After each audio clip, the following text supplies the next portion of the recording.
Hello students, welcome to science वाला भैया। तो आज हम लोग क्लास 12th का biology first chapter sexual reproduction in flowering plant पढ़ने जा रहे हैं। उसका एक छोटा सा टॉपिक हम लोग structure of a flower discuss करेंगे। तो चलिए हम लोग देखते हैं फ्लावर्स के पार्ट्स। ठीक है, तो सबसे पहले हम लोग ग्रीन कलर लेते हैं और उससे एक डंडी लाइक स्ट्रक्चर बनाते हैं।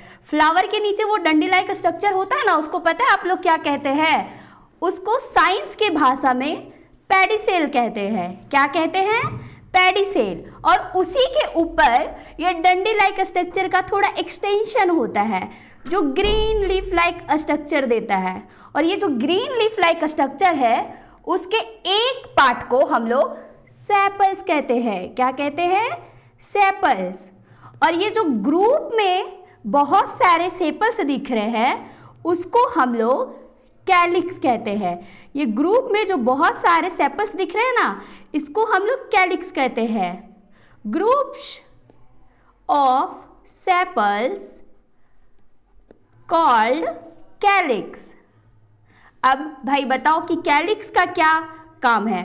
तो कैलिक्स का काम है ये जो लीफ लाइक ग्रीन स्ट्रक्चर के ऊपर आपका कलरफुल बड होता है और यही बड जाके आपका फ्लावर, बहुत red red pink pink colour का फ्लावर होता है, बहुत सारे कलर के फ्लावर होते हैं। तो हम लोग अभी रेड कलर का ले रहे हैं। ठीक है, उसके बाद और ये ग्रुप है, ये जो पूरे पार्ट है, ये जो पूरा पार्ट है इसको हम लोग फ्लोरल स्ट्रक्चर कहते हैं। क्या बोलते हैं? फ्लोरल बड कहते हैं। क्या कहते हैं? फ्लोरल बड। फ्लोरल बड। तो अब हम लोग चलते हैं बड से फ्लावर को खिलाने, मतलब पंखुड़ियां बनाने, उसके अंदर क्या क्या चीजें होती है वो सब देखने चलते हैं। तो सबसे पहले हम लोग फिर से डंडी लाइक स्ट्रक्चर बनाएंगे जिसको हम लोग क्या कहे थे? पेडिसेल। उसके बाद फिर से हम लोग लीफ लाइक स्ट्रक्चर बनाएंगे जो ग्रीन कलर का, हरे कलर का होता है लीफ लाइक स्ट्रक्चर, जिसको हम लोग सेपल्स कहते हैं। और ये जो पेडिसेल है ना, इसी का ऊपरी हिस्सा में सूजा हुआ पार्ट रहता है जिसको हम लोग थैलेमस कहते हैं या तो फिर रिसेप्टेकल्स कहते हैं। और इसी से फ्लावर की जितनी सारी पार्ट रहती है वो इसी से ज्वाइंट रहती है नीचे में आके। तो हम लोग चलिए पहले इसका नाम लिख लेते हैं। सबसे पहले ये हो गया पेडिसेल, फिर हो गया सेपल, और इसी के ग्रुप को हम लोग कैलिक्स कहते हैं। ठीक है, उसके बाद यहां से फ्लावर मतलब पेटल्स बना रहे हैं हम लोग। वो फ्लावर के ऊपर जो अट्रैक्टिव कलरफुल ब्राइट कलर का होता है ना, उसी को हम लोग पेटल्स कहते हैं। जैसे ये फ्लावर है और इसका ये पार्ट को हम लोग पेटल्स कहते हैं। क्या कहते हैं बच्चों? पेटल्स। अब इसके ग्रुप को हम लोग कोरेला कहते हैं। अब हम लोग पढ़ते हैं कि कोरेला और कैलिक्स का क्या काम है। तो कैलिक्स क्या करता है? कैलिक्स प्रोटेक्ट करता है, प्रोटेक्ट द फ्लावर के अंदर जो पार्ट्स होते हैं ना, रिप्रोडक्टिव पार्ट्स, जैसे एंडोसियम हो गया, गाइनोसियम हो गया, इसको प्रोटेक्ट करते हैं। तो हम लोग डायरेक्ट लिख देते हैं protect the flower in bud stage. Okay, अब आते हैं कि कोरेला का क्या काम क्या है। तो कोरेला होता है ब्राइटली कलर्ड होता है और ये पॉलिनेटर्स को अट्रैक्ट करने का काम करता है। जैसे कि वो कोई भी इंसेक्ट्स होते हैं तो वो लोग को अट्रैक्ट करे और इनका जो एंथर मतलब मेल गैमेट्स होता है उसको उठा के और फीमेल गैमेट्स के पास जाके रख दे ताकि वो लोग फर्टिलाइज करवा सके। तो कोरेला क्या करता है, अट्रैक्ट द पॉलिनेटर्स। ओके बच्चों, फिर हम लोग अब आगे की ओर चलते हैं। यही फ्लावर के में एंथर होते हैं और एंथनी सॉरी 2 स्टेमेन है, इसका नाम है स्टेमेन, इसको हम लोग स्टेमेन कहते हैं। और स्टेमेन 2 पार्ट्स में बटा हुआ रहता है, पहला एंथर और दूसरा फिलामेंट। और फिर बीच में यहीं पे फीमेल पार्ट होता है। सॉरी थोड़ा गलती हो रहा है। वैसे भी जब इंसान फर्स्ट क्लास लेता है तो थोड़ी मोड़ी गलतियां होती है, वो मेरे से भी हो रही है। तो पहले हम लोग फीमेल रिप्रोडक्टिव पार्ट बना रहे हैं।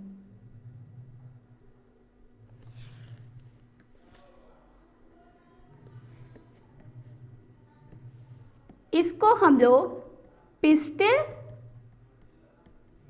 या कार्पेल कहते हैं, ठीक है। जैसे कि हम सॉरी हाँ सही है। जैसे कि पिस्टिल के ग्रुप को हम लोग कोरेला कहते हैं और सेपल्स के ग्रुप को हम लोग पेटल्स के ग्रुप को हम लोग कोरेला कहते हैं और सेपल्स के ग्रुप को हम लोग कैलिक्स कहते हैं। ओके, अब बहुत सारे पिस्टिल मिल जाते हैं तो एंड्रोसियम बन जाता है। क्या बनता है, एंड्रोसियम। और एंड्रोसियम को ही हम लोग गाइनोसियम बनता है। गाइनोसियम, और इसी को हम लोग फीमेल रिप्रोडक्टिव पार्ट कहते हैं। Female reproductive part. और जब बहुत सारे स्टेमेंस का ग्रुप बनता है तो उसको हम लोग एंड्रोसियम कहते हैं। एंड्रोसियम, और ये हो जाता है मेल रिप्रोडक्टिव पार्ट। क्या होता है, male reproductive part. Male reproductive part. अब हम लोग 2 भागों में बांटते हैं। पहला नॉन इसेंशियल और दूसरा इसेंशियल। तो नॉन इसेंशियल में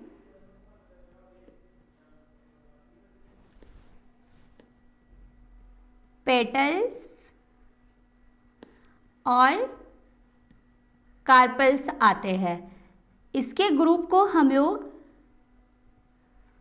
कोरेला और इसके ग्रुप को हम लोग कैलिक्स कहते हैं। और इसेंशियल में आपके डायरेक्ट स्टेमेंस का ग्रुप और पिस्टिल का ग्रुप आ जाता है। स्टेमेन के ग्रुप्स को हम लोग क्या कहते हैं, एंड्रोसियम।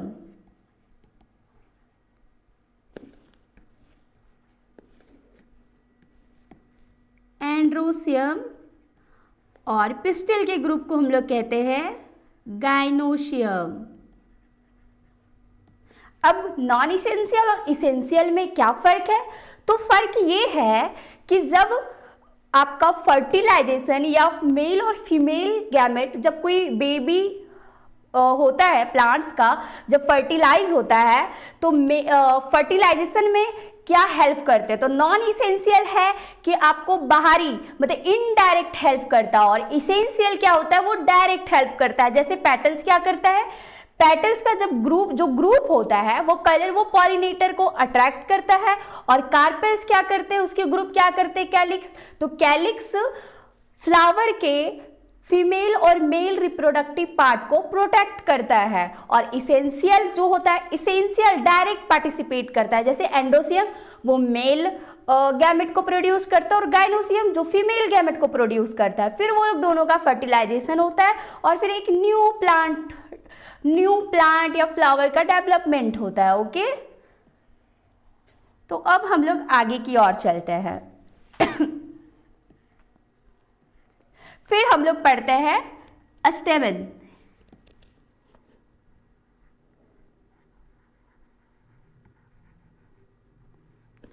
तो स्टेमन को भी हम लोग 2 पार्ट्स में पढ़ते हैं।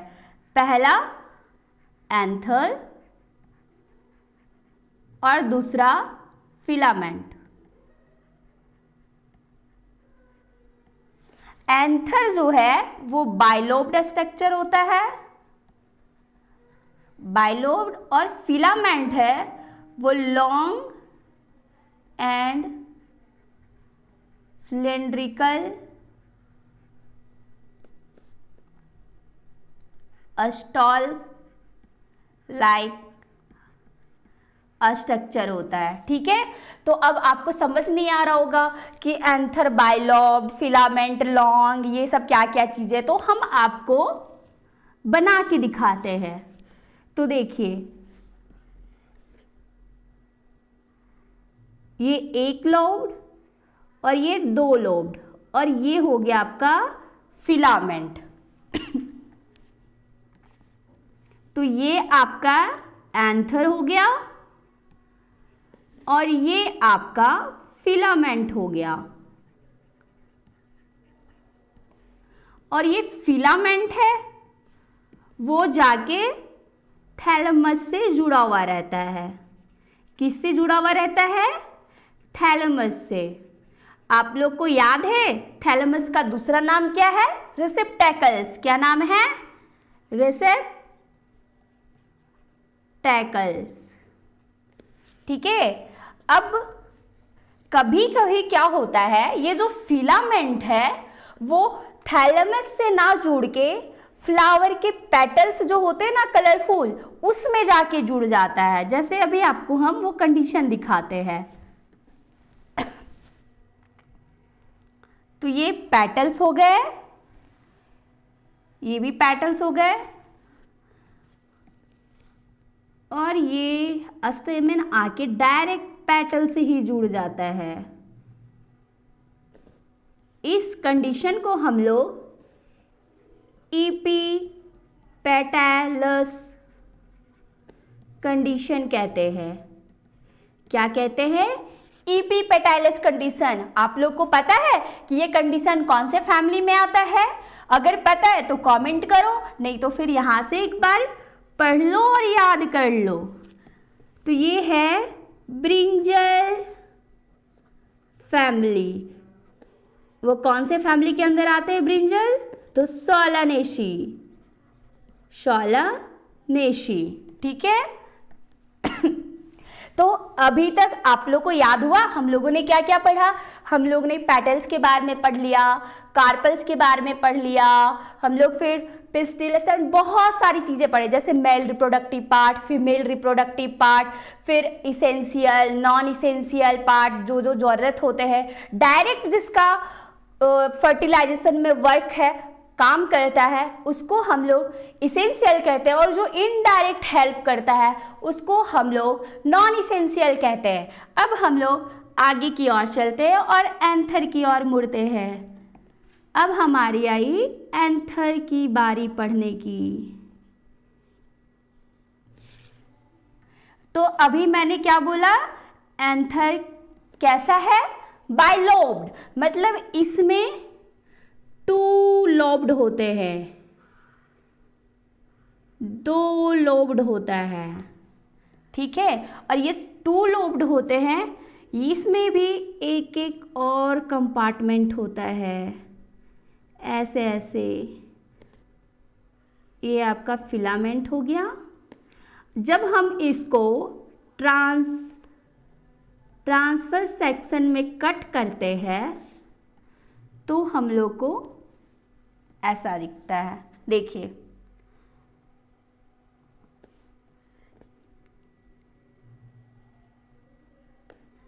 ये एक लोब हो गया, ये दो लोब हो गया।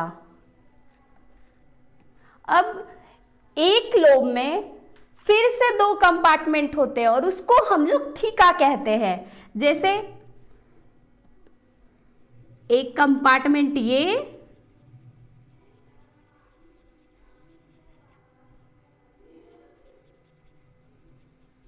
और दूसरा कंपार्टमेंट ये, इसको हम लोग किस नेम से जानते हैं? थीका के नेम से। इसलिए हम लोग एक लोब को डाइथीकस कहते हैं। क्या कहते हैं? Dithecous. Theca. Each lobe is dithecous. और ये थीका के अंदर माइक्रो अस्पोरेंजियम होता है। अब ये मत समझ लीजिएगा कि ये एक ही साइड होता है, ये हर लोब में दो दो थीका होते हैं। तो पूरे एंथर के जो पार्ट होते हैं उसको हम लोग क्या बोल देंगे? बाइलोब टेट्राथीकस। ये माइक्रोस्पोरेंजियम हो गया, ये भी माइक्रोस्पोरेंजियम हो गया, ये भी माइक्रोस्पोरेंजियम। और जब हम लोग सिंगुलर में माइक्रोस्पोरेंजियम कहते हैं, मतलब एक माइक्रोस्पोरेंजियम का बात हो रहा है, पर अगर 4 आ गए तो हम लोग इसको माइक्रोस्पोरेंजिया बोल देंगे। मतलब एक एंथर में 4 माइक्रोस्पोरेंजिया प्रेजेंट होता है। ठीक है, ये क्या है? माइक्रो अस्पोरेंजियम। और माइक्रोस्पोरेंजिया के अंदर भी एक टिश्यू होता है जिसको हम लोग अस्पोरोजीनस टिश्यू कहते हैं। क्या कहते हैं? अस्पोरोजीनस टिश्यू। जैसे वो माइक्रोस्पोरेंजिया था, अब इसके अंदर एक टिश्यू है, वो भी डिप्लॉइड टिश्यू। आप लोग को तो पता ही होगा डिप्लॉइड और हैप्लॉइड क्या होता है। ये तो हम लोग क्लास 11th में भी पढ़े होते हैं। तो हैप्लॉइड होता है, उसमें n नंबर, मतलब क्रोमोसोम्स 2n और n होता है। जैसे हम लोग ह्यूमन में क्या होता है? 23 और 46। एक मेल गेमेट के पास 23 नंबर ऑफ क्रोमोसोम होते हैं और दूसरे फीमेल गेमेट के पास भी 23 ही होते हैं। जब वो लोग फर्टिलाइज करते हैं तो एक डिप्लॉइड स्ट्रक्चर बनता है जिसको हम लोग जाइगोट कहते हैं, और वो क्या हो जाता है? 2n। इसलिए हम लोग उसको डिप्लॉइड कहते हैं। तो यहाँ पे जो माइक्रोस्पोरेंजिया के अंदर टिश्यू है, स्पोरोजीनस टिश्यू, वो डिप्लॉइड होता है। क्या होता है? डिप्लॉइड। Sporogenous tissue. और ये इसका है प्लॉइडी कैसा है? 2n। और ये हर एक स्पोरोजिनस टिश्यू के अंदर बहुत सारे सेल्स होते हैं, बहुत सारे सेल्स, जिसको हम लोग PMC कहते हैं। क्या कहते हैं? पॉलन मदर सेल, या तो इसको हम लोग माइक्रोस्पोर मदर सेल भी कहते हैं। इसको शॉर्ट में लिखे तो हम लोग PMC या तो MMC भी बोलते हैं। और ये हर एक PMC से 4 माइक्रोस्पोर बनते हैं। कितने माइक्रोस्पोर बनते हैं? तो हर एक PMC से 4 माइक्रोस्पोर फॉर्म्ड होते हैं। कितने माइक्रोस्पोर फॉर्म्ड होते हैं? 4। तो अब अब पीएमसी किसको कहते हैं? जो स्पोरोजेनस टिश्यू है उसके एक सेल को पीएमसी कहते हैं। तो ये भी आपका डिप्लॉयड हो गया। पर ये जो माइक्रोस्पोर होता है वो हैप्लॉइड होता है। अब इसको अभी यहीं पे रोकते हैं क्योंकि इसको हम आगे डिस्कस करेंगे। अब हम लोग आ जाते हैं फिर से माइक्रोस्पोरेंजियम के पास। तो माइक्रोस्पोरेंजियम है, उसके अगल बगल 4 वॉल लेयर्स होते हैं। इसके जो अगल बगल है 4 वॉल लेयर होते हैं। तो जो फर्स्ट वॉल लेयर होता है सबसे बाहर, उसको हम लोग एपिडर्मिस कहते हैं। क्या कहते हैं? एपिडर्मिस। एक मिनट, हम यहाँ से इसको माइक्रोस्पोंजिया को हटा देते हैं ताकि हम सारे लेयर को एक साथ दिखा पाए। तो ये है माइक्रोस्पोरेंजियम।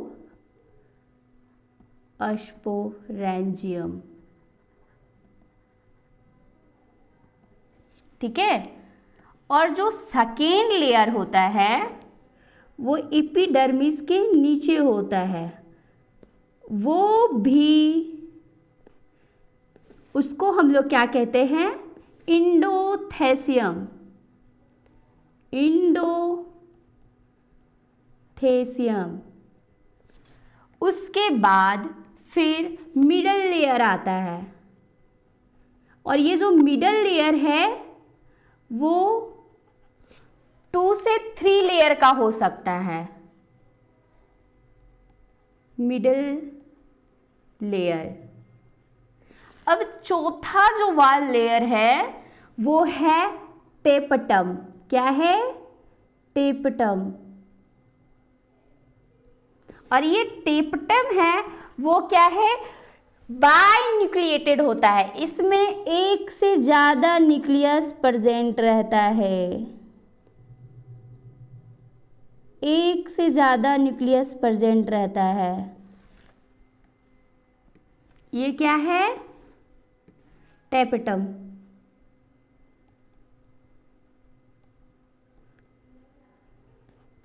अब आप लोग पूछेंगे इसका काम क्या है, तो मैं काम बताती हूँ। जो first 3 outer layer epidermis, endothecium, middle layer, इसका काम होता है प्रोटेक्शन एंड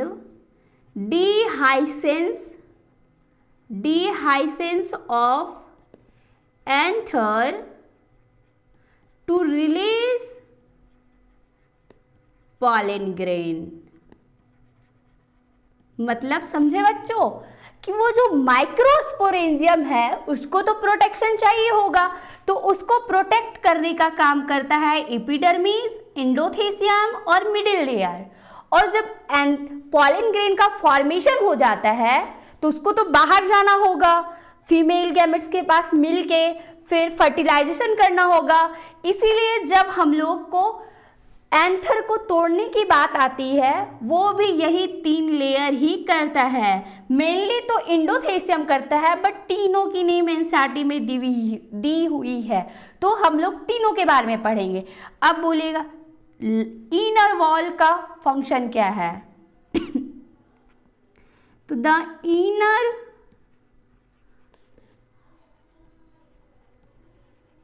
वॉल लेयर्स, जो टैपटम है, इसकी फंक्शन है डेवलपिंग पॉलन ग्रेन को नूरिश करना, मतलब खाना पीना देना, उसका सेहत का ध्यान रखना। तो क्या है? नूरिश द डेवलपिंग पॉलन ग्रेन। और टेप्टम का और क्या क्या हम लोग फीचर्स पढ़े थे अभी? ये बाइन्यूक्लिएटेड होता है, बाइन्यूक्लिएटेड। फिर इसका जो साइटोप्लाज्म होता है, साइटोप्लाज्म वो डेंस होता है, डेंस साइटोप्लाज्म इसका होता है, ठीक है। और ये जो 4 वॉल है वो माइक्रोस्पोरेंजिया के चारों साइड लगे हुए रहते, ताकि इसको सराउंडेड किए हुए रहते, ताकि इसको प्रोटेक्ट कर सके और पॉलन ग्रेन जो डेवलप हो रहा है उसको नूरिश दे सके, खाना पीना दे सके, ठीक है। अब हम लोग आगे की ओर बढ़ते हैं।